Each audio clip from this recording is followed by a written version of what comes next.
There are whispers that survive the fall of empires, whispers so fragile, yet so powerful, that they outlast the noise of armies, the collapse of cathedrals, the roaring of crowds. One such whisper came from the dying days of Pope Francis's life, and it was not spoken from the pulpit.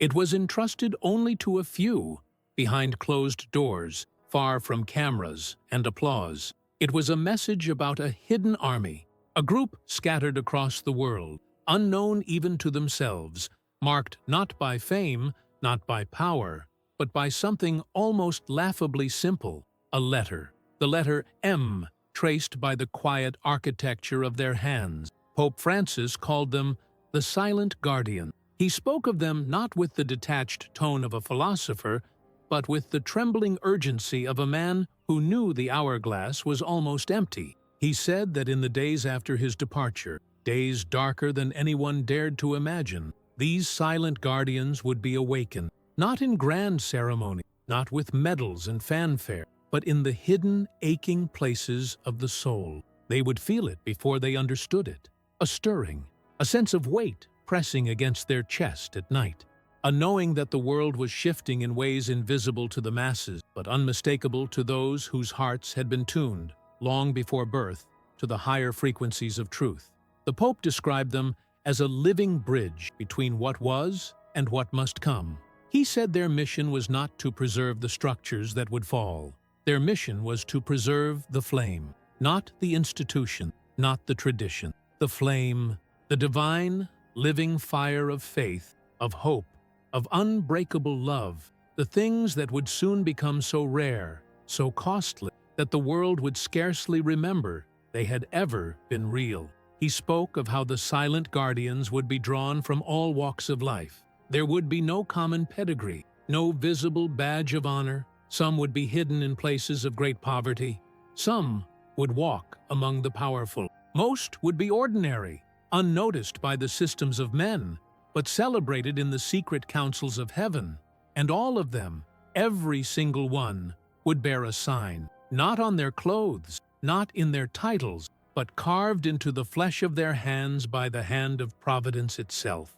The unmistakable, mysterious formation of the letter M etched across their palm. Many would dismiss it. Even those who carried it might see it as mere coincidence, a quirk of skin and chance. But to those with eyes to see and ears to hear, it would be a summon, a reminder, a seal of destiny. The Pope warned that the guardians would not be called to a mission of comfort. Their path would not be lined with admiration or applause. They would walk through a world crumbling into confusion and despair. They would be asked to carry light into places where light was mocked, to speak truth into spaces where truth was hated, to love in times when love would be seen as weakness. And many of them would feel utterly alone. They would doubt themselves. They would wonder if they had imagined the call. They would face temptations to give up, to blend in, to surrender to the fog. But hidden in the words of Pope Francis was a promise, a fierce, unbreakable promise. They would never be truly alone. Though scattered across continents, speaking different languages, living radically different lives, the silent guardians would be connected by an invisible thread, a spiritual resonance, a silent army rising in the unseen places of the earth. He said they would recognize each other not by appearance, not even by speech, but by spirit, by the unmistakable echo of the same fire burning in their souls. And when the darkness grew thickest, when the world seemed lost beyond saving, it would be these quiet warriors, unknown to history, invisible to kings, who would become the seeds of the world that must be reborn, not through grand revolutions, not through political empires, but through the simple, stubborn refusal to let the light die, through prayers whispered in broken rooms, through acts of mercy that no one would ever see, through sacrifices made without reward. The Pope spoke of this remnant with tears in his eyes, not tears of sorrow, tears of hope, because he knew that even as everything collapsed, even as the night fell, the future was not lost, not as long as even a few remained faithful, not as long as even a few refused to forget.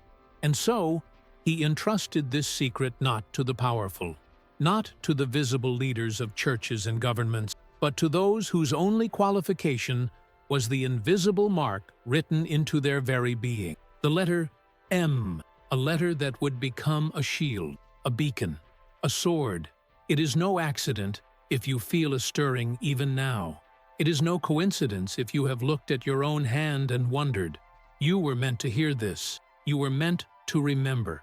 Because in the next breath, we will explore what the Pope revealed about the true meaning of the Ein M, the ancient spiritual significance behind it, and why those who bear it are being called to a mission that will demand everything and offer back something greater than anything the world can offer.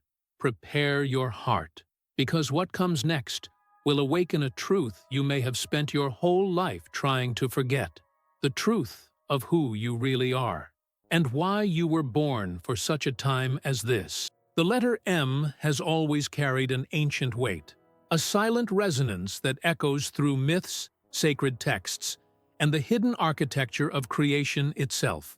Long before you noticed it on your hand, it was already inscribed into the deepest layers of spiritual history. Pope Francis understood this. He knew that the M was not random, not a biological coincidence, but a symbol drawn by unseen hands, a signature placed on those who would be called for something far greater than themselves. The M stands for many things, and each meaning is a key, a secret code unlocking a part of your hidden destiny. First, the M speaks of Mary, the mother, not just the historical figure from Nazareth, but the eternal archetype of protection, compassion, and sacred warfare. Mary was never passive. She was never weak. She stood at the foot of the cross when even the strongest of men fled. And those marked with the M carry a fragment of that fierce, unbreakable spirit. You were not chosen to hide. You were chosen to stand when standing feels impossible. You were chosen to love when love seems foolish. You were chosen to guard what others will abandon. The M is also the mark of misericordia, mercy. Not the cheap, hollow mercy of a world that excuses everything and redeems nothing. The true mercy that bleeds for others. The mercy that sees the brokenness of the world and does not turn away in disgust or despair, but steps into the brokenness and says, I will stay, I will fight, I will heal. Those who carry the M are called to be wells of mercy in a world dying of thirst. Not perfect, not powerful, but willing. The third secret hidden in the M is mission. The Pope taught that those who find this letter traced across their palm have been drafted into a mission older than kingdom, older than cathedral, older than time. It is the mission to protect the flickering flame of divine truth, not through violence, not through coercion, but through the quiet, stubborn, luminous act of being faithful when all others fall away. You are not here by accident. Your life is not random. The strange burdens you have felt, the unexplained longings, the restless dreams, they are the early signs of a calling awakening. A calling to be a lighthouse when the storm rages, a bridge when the world splits apart, a bearer of the light when the night becomes almost unbearable. The M also whispers of mystery. Pope Francis reminded the few who heard him that in an age obsessed with control, measurement, and certainty, those marked with the M would be guardians of mystery. They would refuse to reduce the sacred to formulas. They would refuse to bow to the idols of science, technology, and politics that promise salvation but deliver only deeper hunger. They would remember and remind others that some truths are too vast for human logic to contain. They would live with wonder. They would walk by faith, not by sight. They would endure the mockery of a world that sneers at mystery because it no longer remembers what it feels like to be truly alive. And finally, the M carries the secret of martyrdom. Not necessarily the martyrdom of blood, though some may be called to that final gift, but the daily martyrdom of hope. The martyrdom of choosing faith when cynicism seems smarter. The martyrdom of planting seeds you may never live to see bloom. The martyrdom of carrying wounds not as curses, but as battle scars that sing songs of victory the world cannot hear. In every era of collapse, in every age of darkness, there have been a few, just a few, who carried the light across the ruins. They were called fools. They were forgotten by history books. They often died poor, alone, and misunderstood. But heaven knew their names, and because of them, the flame survived. Pope Francis believed, with all his heart, that those marked with the M would be this generation's torchbearers. And the time to awaken is not tomorrow. It is now. You may feel inadequate. You may feel unworthy. Good. That is the first sign that you are ready. Because this calling is not about your strength. It is about your willingness to let the divine strength burn through your weakness, through your brokenness, through your fear. You do not need to know the entire path. You only need to take the next step. In the next breath, we will explore the trials that Pope Francis warned would test the silent guardians after his departure, the battles unseen by the world, but devastatingly real in the hidden places of the soul. If you feel a stirring even now, do not ignore it, because the testing is not coming someday. It has already begun. And whether you are ready or not, the battle for your soul and the souls entrusted to you is already raging. Prepare yourself, because what lies ahead will require every ounce of courage you did not know you had, and every fragment of hope you thought you had lost. There is a dangerous myth that has lulled many to sleep. The myth that the chosen will be recognized, that those destined for sacred missions will be honored, celebrated, welcomed. But Pope Francis, in the quiet urgency of his final days, tore that myth apart. He warned that the true guardians, the ones marked by the M, would not be welcomed by the world. They would be tested, and the testing would not come through obvious enemies or dramatic betrayals. It would come in slow, subtle, almost invisible ways. It would come through exhaustion. It would come through isolation. It would come through the gnawing temptation to believe that none of it matters.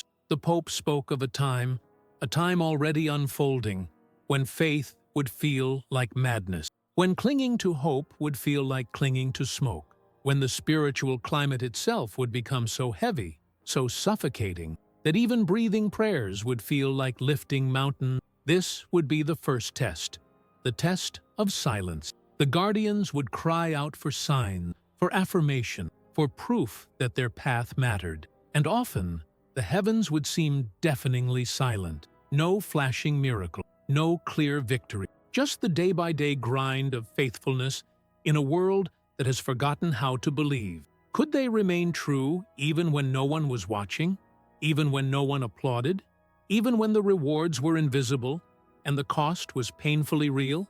The second test would be more treacherous still, the test of betrayal.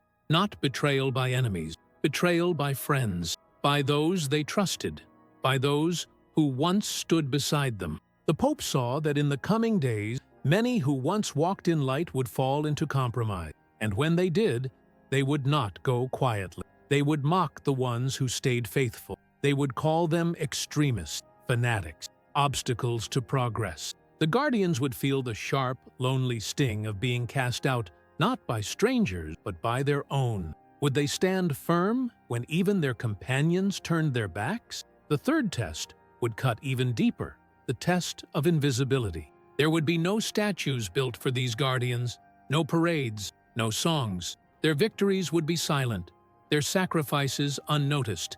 In a world obsessed with visibility, influence, and fame, would they accept being hidden? Would they choose the path of obscurity, trusting that heaven, and not man, would one day reveal the full weight of their lives? The fourth test, perhaps the most brutal, the test of despair. Pope Francis foresaw a world sinking into despair, not with a scream, but with a sigh, a slow surrender of meaning, of hope, of soul. The guardians would not be immune to this fog. They would feel it pressing against their minds, whispering, "What's the point? Why keep fighting? Why keep hoping?" And in those moments, when every outward sign said, "Give up," they would be called to remember something deeper than feeling. They would be called to remember the promise carved into their very being, the letter M, the mark of mercy, the mark of mission, the mark of mystery, the mark of martyrdom. They would be called to remember that their lives were never about comfort. Their lives were about keeping the fire alive, even if that fire was reduced to a single trembling ember in the cold. The fifth test would be the strangest, the test of abundance. For not all trials come through suffering. Some come through success. There would be moments when the guardians would be tempted with opportunities, influence, wealth, acceptance, good things, tempting things, but hidden within them would be a deadly toxin, the temptation to dilute the truth just enough to be loved by the world. Could they resist? Could they cling to the pure, costly truth, even when it cost them everything glittering and easy? Pope Francis knew the answer would not always be yes. Some would fall, some would surrender, some would grow tired and walk away, but he also knew something else. Those who endured, those who, through all the storms and fires, kept the flame burning, would become something the world could not destroy. They would become living sanctuaries, walking tabernacles of a faith stronger than death, silent guardians, shining in a night so deep that even a single light would become a beacon of unimaginable power. You may feel the weight of this calling pressing against your chest even now. You may feel the ache of loneliness, the sting of betrayal, the weariness of invisibility. Do not despise it. It is the mark that you are exactly where you were meant to be, because only those who have walked through these tests and survived will be ready for the next stage of the prophecy.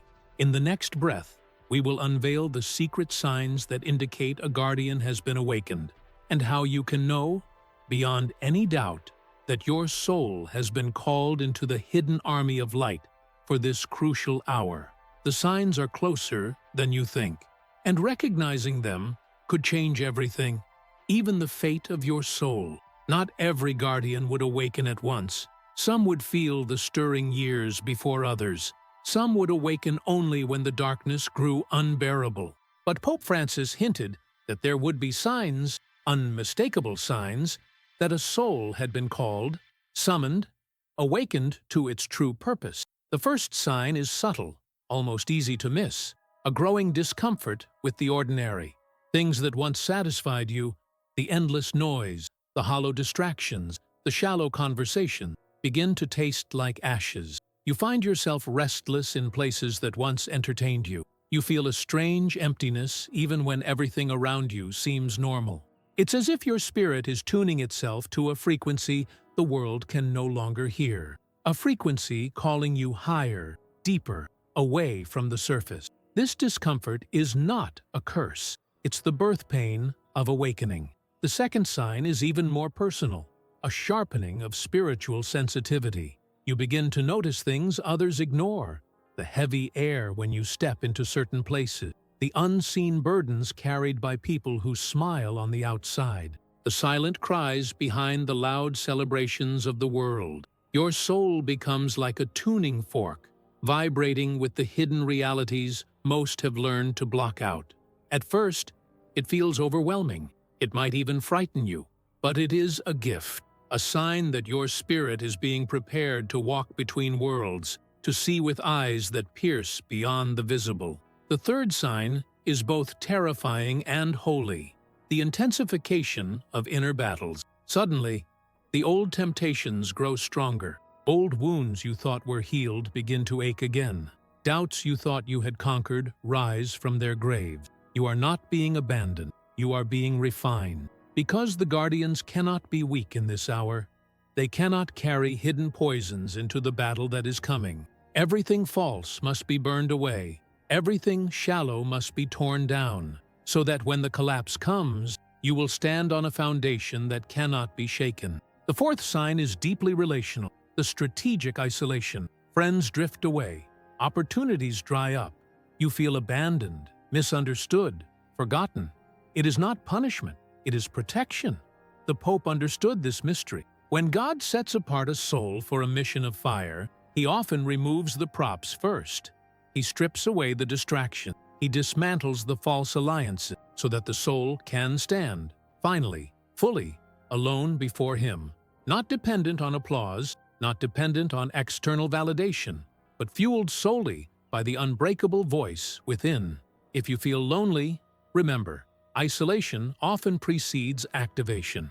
The fifth sign is perhaps the clearest of all, the birth of an unexplainable courage. You begin to sense that you are being called to do things that terrify you, to speak when silence would be safer, to act when waiting would be easier, to believe when every voice around you screams that it's foolish. It's not bravado, it's not arrogance, it's a quiet, trembling, fierce courage that comes from somewhere beyond yourself. You know you are weak, but you also know you must move. You know the odds are against you, but you feel the fire rising anyway.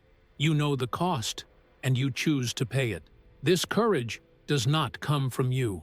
It comes through you. It is the breath of the Spirit filling the lungs of a sleeping soul finally awakening. Pope Francis believed that these signs would not be rare. They would multiply as the darkness deepened. More and more guardians would awaken, at different times, in different places, each carrying a piece of the hidden light, each carrying a sacred task that no one else could complete. And those who responded, those who dared to say yes, would become part of a story bigger than they could imagine. A story written before the foundations of the world, a story whispered into existence by the voice of God Himself. The world will not understand you. It will laugh at your hunger. It will mock your hope. But remember, it always has. The heroes of old, the saints, the prophets, they were not loved by their world. They were misunderstood, rejected, exiled, and still they carried the flame. Still they kept the faith. Still they refused to bow. You are being invited into that lineage now, not by merit, not by worthiness, but by destiny. You were born for this time. You were born to stand when others fall. You were born to carry light into a world drowning in its own darkness. In the next breath, we will reveal the final instructions Pope Francis left for the silent guardians, the sacred practices, the hidden disciplines, the blueprint for surviving and thriving in the greatest spiritual collapse humanity has ever seen. Prepare your heart, because the final call is closer than you think. And once you hear it, you can never return to who you were before. You were made for more, and the hour has come. There is a moment, just before a warrior steps onto the battlefield, where everything becomes terrifyingly clear. Not the details of the battle itself. Those remain hidden. But the knowledge that the battle is no longer coming. It is here, and there is no turning back. This is the moment Pope Francis spoke of when he described the final instructions for the silent guardian. He knew the guardians would need more than hope. They would need training, discipline, a way of living that would make them unbreakable when the world around them shattered. The first instruction was deceptively simple. Daily surrender, not the surrender of the defeated, but the surrender of the willing. Each day, the guardian must lay down the illusion of control, lay down the craving for comfort, for clarity, for ease.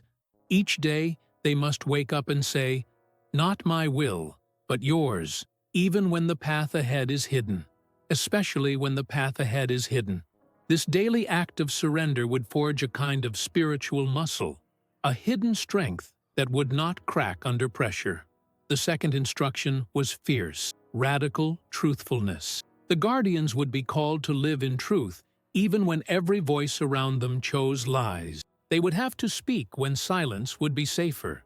They would have to reject the convenient half-truths that would be offered like candy to soothe their fears. Because, in a collapsing world, truth would become rarer than gold, and those who could still bear it would be more precious than kings. The third instruction was brutal in its beauty. Choose love when hatred would be easier. The Pope warned that the guardians would face betrayal, injustice, cruelty, and they would be tempted, fiercely tempted, to harden their hearts. But they could not, because hatred, even righteous hatred, would rot the soul from the inside out. Love would not always look soft. Sometimes it would mean fierce confrontation. Sometimes it would mean walking away, but it would never mean surrendering to bitterness. The guardian must become a walking contradiction, soft and unyielding, fierce and tender, gentle and unbreakable. The fourth instruction was a hidden secret. Guard the sacred spaces. In a world obsessed with speed, noise, and spectacle, the guardians must carve out hidden spaces where heaven and earth could still meet. A small corner of a room consecrated to prayer. A few minutes each day when the noise is silenced and the soul is laid bare before the eternal. A sacred rhythm of worship, lament, hope, and silence woven into the madness of modern life. These sacred spaces would become lifelines. They would be the wells from which the guardian would draw strength when all other sources ran dry. Without them, even the strongest would fall. The fifth and final instruction was the hardest. Prepare to be forgotten. The Pope knew that many of the guardians would die unnoticed. Their victories would not be celebrated. Their sacrifices would not be recorded. They would live and die in hidden faithfulness. And that, he said, would be their greatest triumph. Because they were not fighting for earthly crown. They were not laboring for applause. They were building a kingdom the world could not see. A kingdom that would outlast every empire. A kingdom that would rise from the ruins like a phoenix from the ashes. The guardians must live with eternity in their eyes. Not the brief flicker of human recognition, but the blazing glory of the one who sees every tear, every prayer, every act of unseen courage. In the end, it would not be the famous who would rebuild the world. It would be the faithful, the ones who chose to burn quietly rather than rust loudly, the ones who carried hope like a fragile flame through the howling dark, the ones who dared to believe that even in the ruins, resurrection was still possible. You may wonder now, can I really do this? Am I truly one of them? If you feel the weight of these words pressing against your heart, if you feel the stirring of something ancient and fierce waking inside you, then the answer is already written. You were born for this, not because you are strong enough, but because the fire inside you, the fire placed there by hands unseen, is stronger than anything the darkness can unleash. You are not alone. Across the world, other silent guardians are awakening, some in cities, some in villages, some in places no map record. Their stories will never make headlines, their victories will rarely be seen, but together, woven across the invisible threads of destiny, they will hold back the night. They will keep the sacred fire alive, and one day, perhaps when it seems all is lost, that hidden flame will burst into a dawn so fierce, so beautiful, that every knee will bow, and every tongue will confess that the darkness never truly won. Because light, no matter how small, is undefeatable. And you, if you dare to answer the call, are part of that indestructible light. The world is trembling. The darkness is rising. The time is now. Rise, guardian.